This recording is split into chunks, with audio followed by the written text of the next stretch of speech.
Recently, a lot of the respawning gang have been fanning over the meta sequel to Persona 5, with some of us replaying or playing through Persona 5 for the first time in anticipation of the title. Whilst this chat was going on, we have been discussing a fair few of the JRPGs that feature on the PS4, and some on the PS3, including the Ni no Kuni titles, as well as our own game of the year, the remake to Final Fantasy VII. Which got me thinking, as Respawning's resident JRPG fanboy / weep for hire, there are a whole bunch of JRPGs that I've played on the PS4 that so many people just haven't even heard of. So I thought it time to shine the spotlight on my favourite of the bunch and give them all the overdue credit they very much deserve. As I say above, this list will be entirely games that feature on the PlayStation 4. If you would like a list of the underrated JRPGs on the Nintendo Switch, watch this space as I also have something currently in the pipeline. So without further ado, here is my list of the top 10 underrated JRPGs on the PlayStation 4. Number 10! I Am Setsuna. I Am Setsuna is probably the shortest game on this list, so it's perfect for people who really want to scratch that JRPG itch, but don't feel up to smashing 40 hours into a title. Square Enix really went back to the basics with this one, and it's all the better for it, providing a PS1 era style JRPG that will really scratch that itch for anyone looking for something classic and filled with nostalgia. Number 9! The Valkyria Chronicles series. The Valkyria Chronicles games were sold to me when I was really into Final Fantasy Type O HD as a tactical JRPG that is based on military units and war, so I thought I'd give it a go. A lot of the fantasy you would come to expect from JRPGs is missing from Valkyria Chronicles, but where this is removed, it really shines by grounding the game's narrative in war and more realistic storylines of military units on the ground. Using real-time strategy in place of turn-based battle systems, Valkyria Chronicles goes hard on being different, and this is the one JRPG on this list that I tend to recommend to people who are looking to transition from shooters to JRPGs for the first time. Number 8! Tokyo Xanadu X Plus. Probably the most obscure title on this list, Tokyo Xanadu X Plus is an absolutely phenomenal action JRPG that showcases some of Neon Falcom's best work. Tokyo Xanadu X Plus is one for the big fans of the school and lifestyle management of the Persona series, borrowing a lot of elements from Atlus's flagship franchise. However, where this game differs is that all the monster capture and turn-based battling of this classic franchise is gone in favour of an action-heavy real-time battle system with some of the most stylish combat I've ever played in a JRPG. This game is basically Persona meets action RPG combat. The best thing about this game as well is that the pacing just never lets up. So if you're after something that gets going really quickly and just never stops, you should really pick up Tokyo Xanadu X Plus. Number 7! DotHack / GU. I'm going to call it DotHack from now on. The DotHack series has always interested me, but due to the rareness of the original PS2 titles, I was only ever able to play DotHack Infection. And whilst I loved it, it always annoyed me that I couldn't see a DotHack story through to completion. Well, Bandai Namco obviously saw my woes and released the entire GU series on one disc for the PlayStation 4. The GU series follows Haseo as he travels through the popular MMO The World, which is shrouded in mystery. And within this there are a bunch of hackers, and it is up to Haseo to track down the sinister Terror of Death. The DotHack series has always done a really good job at blending together classic JRPG mechanics within an MMO style world. It is single player, don't worry, resulting in brilliant stories and mechanics. Number 6! Odin Sphere Leaf Thracer. Odin Sphere is by far the most beautiful game on this list. I mean, just look. Odin Sphere is a side-scrolling JRPG. I use the term JRPG loosely for this game, but it's my list. That follows 5 distinct protagonists, each with their own compelling storylines that makes you want to play through the whole game over and over to see each of the phenomenal stories come to fruition. Odin Sphere also cements itself on this list by having some of the most beautiful music I've ever heard. I mean, just listen to this. Number 5!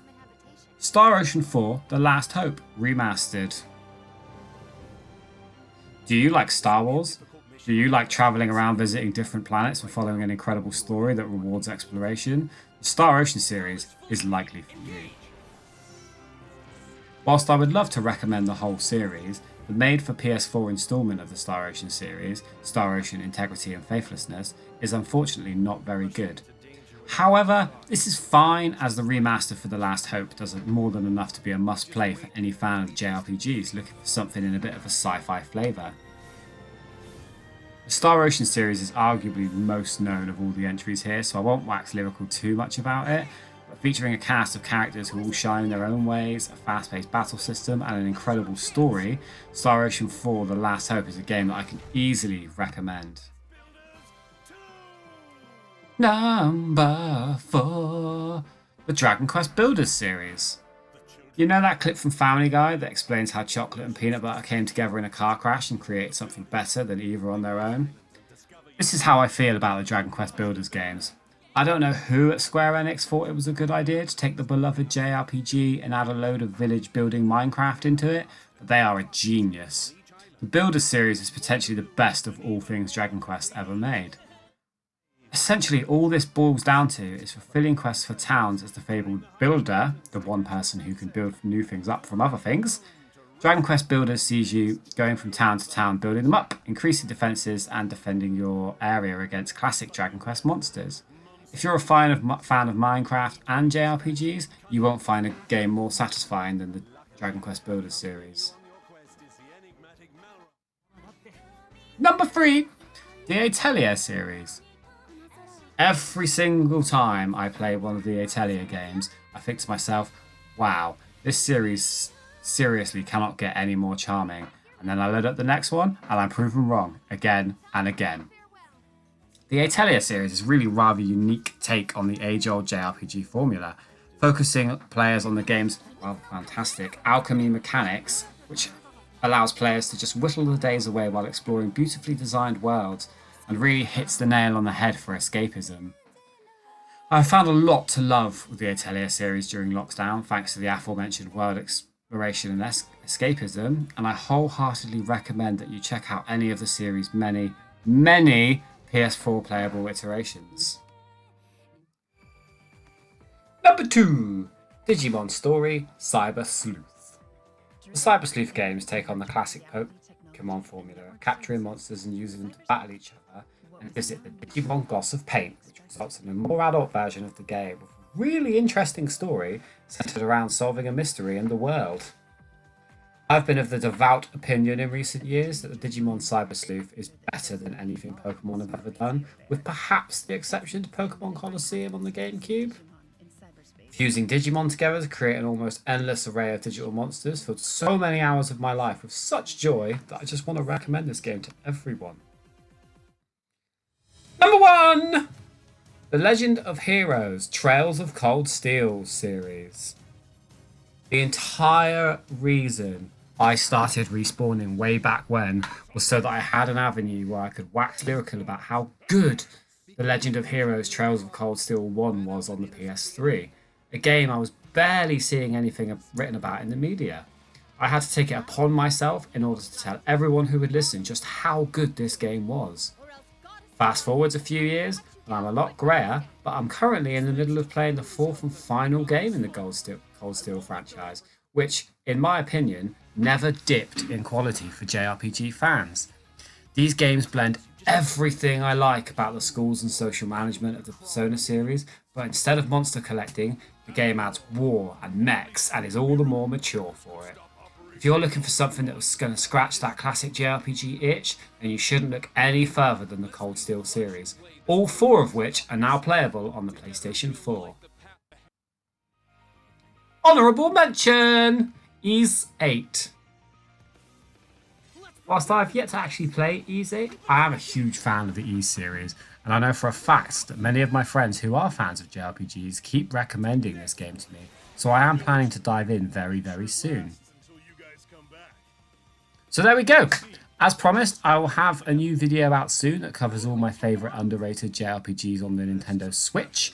And whilst I will attempt to keep this to new games, you probably are going to see a couple of repeats for the system. Are there any JRPGs that I totally missed on this list? Please let me know in the comments section below.